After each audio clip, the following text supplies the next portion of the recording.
चलो ये आ गया समझ में। ये हम क्या कर रहे थे इसे, ये आपका 1/2 से 1/2।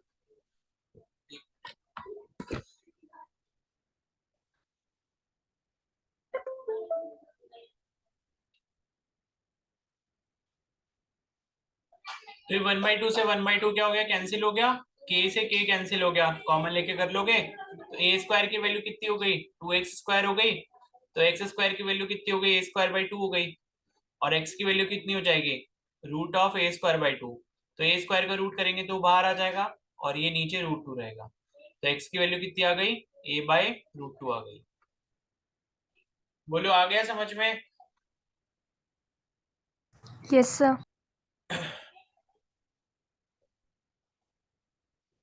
Yes sir. चलो और बताओ।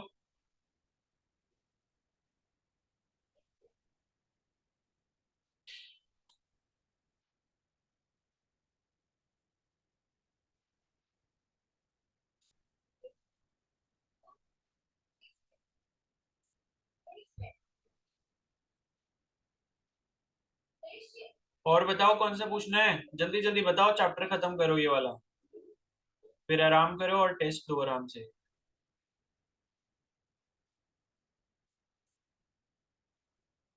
कुछ नहीं पूछना आप किसी को भी। सर 46 वाला है। 46।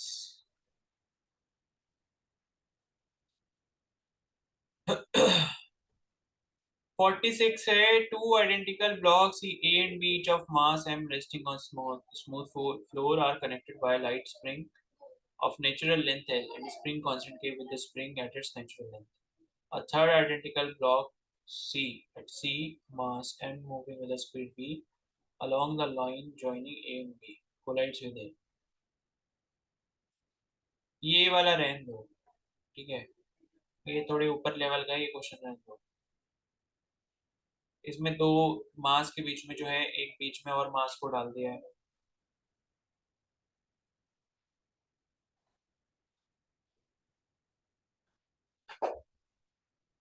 ठीक है, इस क्वेश्चन को रहने दो, इसमें कुछ हायर कॉन्सेप्ट यूज होगा, वो फिर पूरा कॉन्सेप्ट बन जाएगा वो। ठीक है, क्योंकि इलास्टिक कोलिजन वगैरह भी इंक्लूड हो रहे हैं। 32 तक ही किए हैं अभी मैंने। ठीक है, तो अब कर लेना इसको भी। ठीक है, और बताओ बाकी कोई और क्वेश्चन है किसी का, 46 को छोड़कर बाकी कर लिए स्प्रिंग वाले। सर एक बार ना ये 50 वाला सुनना। 50 वाला, 50 वाला नहीं किया क्या। 50 वाला है कि टू स्प्रिंग और force constant K1 and K2। अच्छा मेरे को ये बताओ कि 50 वाले में जो आपको फिगर दिया हुआ है, स्प्रिंग का जो अरेंजमेंट दिया है, वो सीरीज में है या पैरेलल में है।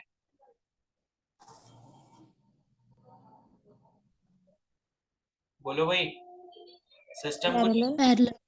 पैरेलल। पैरेलल में है ना। पैरेलल। ठीक है, ये मास m है, फिर एक ये स्प्रिंग लगा है, और ये इस तरीके से इसका K1 कांस्टेंट है, स्प्रिंग कांस्टेंट इसका K2 है। और यहाँ लिखा है कि two spring of force constant K1 and K2 are connected to a mass m as shown figure. The frequency of oscillation of the mass is f. ठीक है, तो फ्रीक्वेंसी जो है वो आपको f दी हुई है यहाँ पे।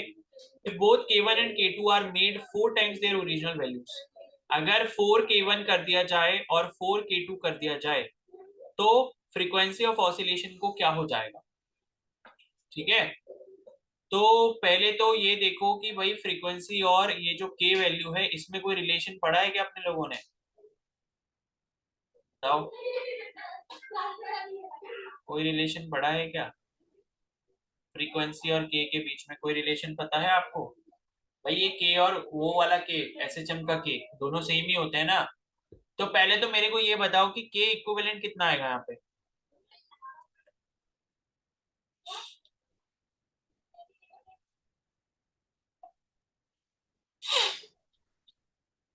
बोलो। K1 plus K2 upon M। K1 plus K2 upon F. F कैसे आएगा, sorry K1 plus K1 plus K2 आएगा ना। ठीक है। तो के इक्विवेलेंट जो हो जाएगा पैरेलल कॉम्बिनेशन में वो आपका K1 प्लस K2 के बराबर हो जाएगा। ठीक है। तो यहाँ पर जो है फ्रीक्वेंसी आपको बोली है कि इनिशियल फ्रीक्वेंसी जो है वो आपकी एफ के बराबर है। तो जब फ्रीक्वेंसी एफ थी तो यहाँ पर फ्रीक्वेंसी का हमें रिलेशन पता है, हमें टाइम पीरियड का रिलेशन पता है ना। टाइम पीरियड का रिलेशन क्या होता है? टाइम पीरियड क्या होता है स्प्रिंग के केस में?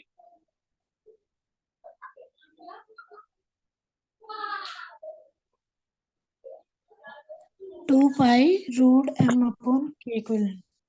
ये होता था 2 pi√m/k, ये होता था टाइम पीरियड। अब अगर हमें फ्रीक्वेंसी करना है तो फ्रीक्वेंसी क्या होता है भाई? 1 बाई टाइम पीरियड होता है, मतलब 1/2 पाई और √k/m हो जाएगा। तो ये हो गया फ्रीक्वेंसी का रिलेशन आपका k के साथ में, इसी को हम यूज करेंगे। तो फ्रीक्वेंसी इज इक्वल टू कितना हो गया? 1/2 पाई√k/m। और ये k कौन सा लेंगे? k इक्विवेलेंट लेंगे, क्योंकि यहाँ पर एक सिस्टम दिया हुआ है आपको स्प्रिंग का। ठीक है। तो ये कितना हो जाएगा? 1/2 pi square root of K equivalent कितना आया है? K1 प्लस K2 आया है, और ये m। तो ये जो वैल्यू आपको मिली है ये आपको इनिशियल फ्रीक्वेंसी की मिली है, मतलब फर्स्ट केस जो आपको बताया गया है क्वेश्चन में, जो कंडीशन दी है उसके अकॉर्डिंग आपको यहाँ पर फ्रीक्वेंसी की वैल्यू मिल गई। अब दूसरे केस में इन्होंने बोला कि अगर आप K1 और K2 को 4 गुना कर देते हो, ठीक है, तो K1 और K2 को अगर हम 4 गुना कर देते हैं तो K इक्विवेलेंट कितना हो जाएगा? K इक्विवेलेंट डैश कह देता हूं मैं इसे, कितना हो जाएगा? 4K1 plus 4K2।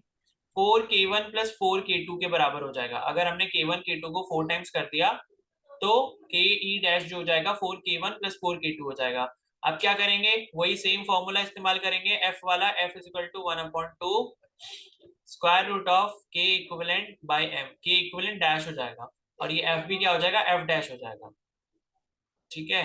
ये क्या हो रहा है मुझे समझ नहीं आ रहा, फिर से बंद हो गया ये। 1 मिनट रुको। हाँ, ये ऐप बंद हो गई।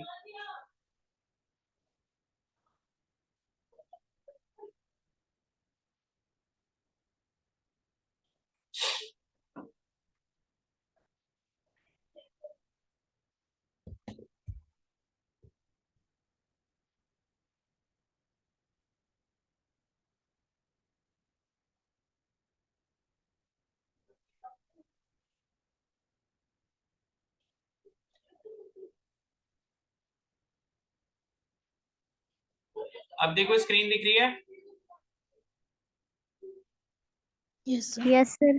ठीक है। तो ये हो गया 1/2 पाई। के डैश की जगह क्या आ जाएगा? 4K1 प्लस K2 ऐसे लिख लूंगा 4 कॉमन लेके, और नीचे क्या आ गया? m आ गया। अब इस स्क्वायर रूट को 4 से अगर मैं बाहर निकालता हूं तो ये कितना हो जाएगा? 1/2 पाई, और ये 2 बाहर आ जाएगा स्क्वायर रूट से जब 4 निकलेगा, क्योंकि स्क्वायर रूट ऑफ 4 कितना होता है? 2 होता है। और स्क्वायर रूट के अंदर क्या बचेगा? K1 plus K2 upon m बचेगा। ठीक है। तो अब देखो एफ डैश की जो वैल्यू आपके पास आई वो कितनी आई? 2। फिर इसको ऐसे लिख सकते हैं 1/2 pi square root of K1 plus K2 upon m। अब ये वैल्यू किसके बराबर है?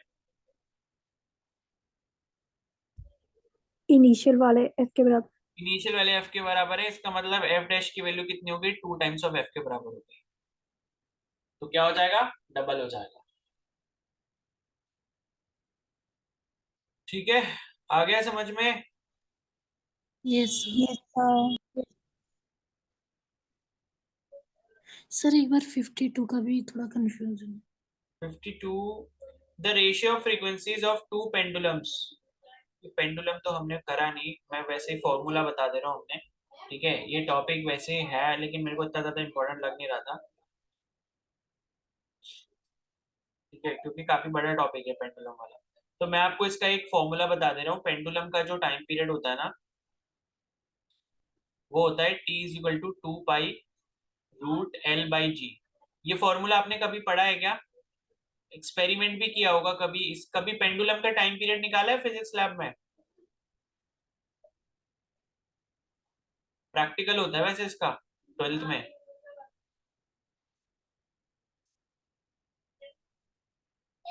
नहीं यस सर किया है। किया है ना? तो ये आपका रिलेशन होता है पेंडुलम के लिए, ठीक है। तो पेंडुलम के लिए जो है ये वाला आप एक रिलेशन आप याद रखना, 2 पाई रूट L/G। अच्छा ये बताओ जी क्या है, स्मॉल जी क्या है,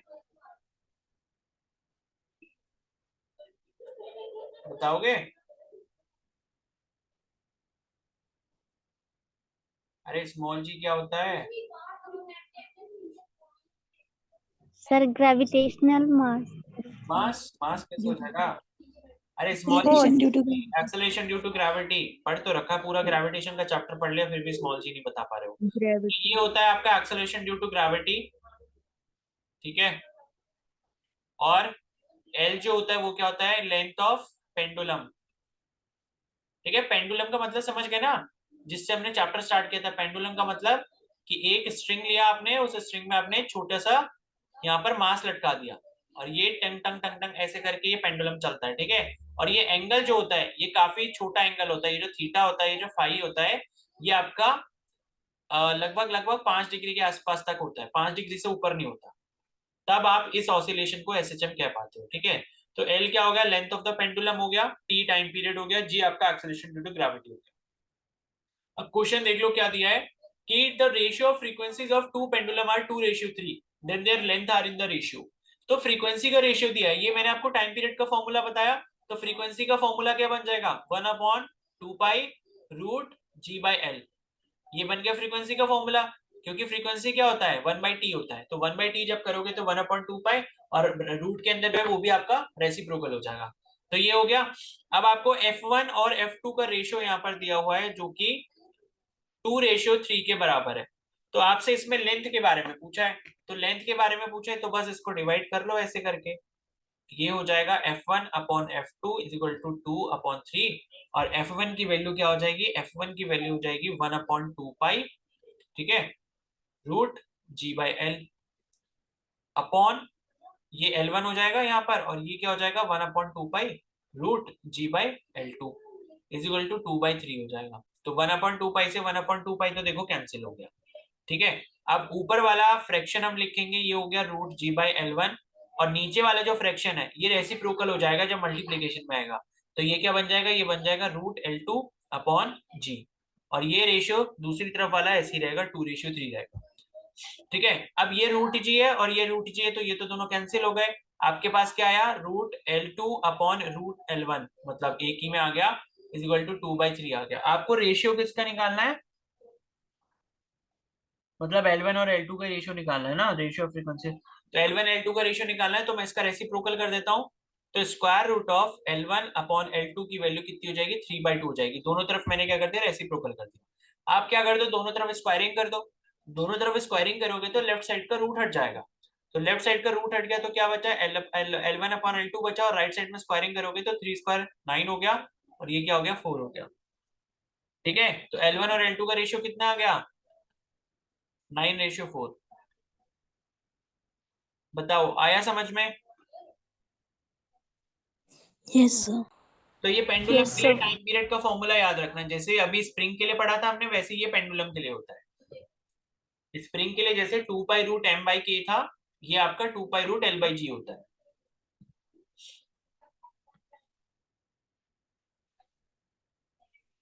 ठीक है। और बताओ, और है कोई डाउट?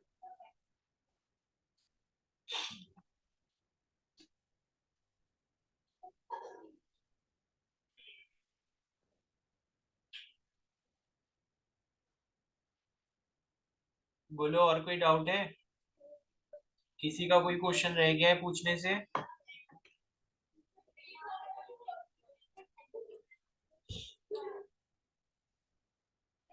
यस या नो, नो तो बोल दो अगर नहीं है तो, अगर नहीं है क्वेश्चन तो नो बोल नो दो, सर। और अगर है तो फिर बता दो,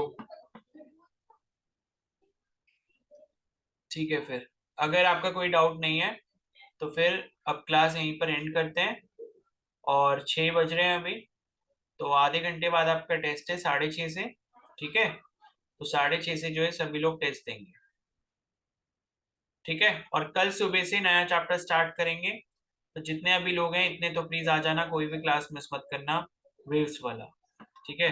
तो अब जो है हम देखो क्वेश्चन प्रैक्टिस पे ज्यादा ध्यान अभी नहीं देंगे, हम जल्दी जल्दी पहले थ्योरी और कॉन्सेप्ट को करेंगे और फॉर्मूला वगैरह जो भी है, और बीच बीच में अपनी क्लास में ही करते रहेंगे क्वेश्चंस को प्रैक्टिस। मतलब जैसे कॉन्सेप्ट समझा, फॉर्मूला समझा, उसके बेस पे न्यूमेरिकल किया। तो इस टाइप के अप्रोच को अब अपनाएंगे हम, ताकि जल्दी से जल्दी हम ये जो क्लास 12 की फिजिक्स है उसको कंप्लीट करना है। ठीक है, तो 15 से 20 दिन के अंदर हमें कर लेनी है, और उसके बाद फिर केमिस्ट्री पे स्विच करना है जल्दी से, क्योंकि नीट से पहले पहले हमें कोर्स करना ही पड़ेगा। ठीक है, मतलब हमारा एम तो देखो वैसे बीएससी नर्सिंग का है, बट मैं ये चाहता हूँ कि भाई नीट में भी आपका ठीक ठाक रेपुटेड स्कोर आ जाए। बीएससी नर्सिंग तक तो अच्छे से हमारा रिवीजन वगैरह हो जाएगा, कोई दिक्कत नहीं है। बट ये है कि अगर हम टारगेट लेके चलेंगे नीट को, तभी हमारा नर्सिंग का बहुत अच्छे से हो पाएगा। ठीक है, चलो फिर अब आप लीव कर सकते हो।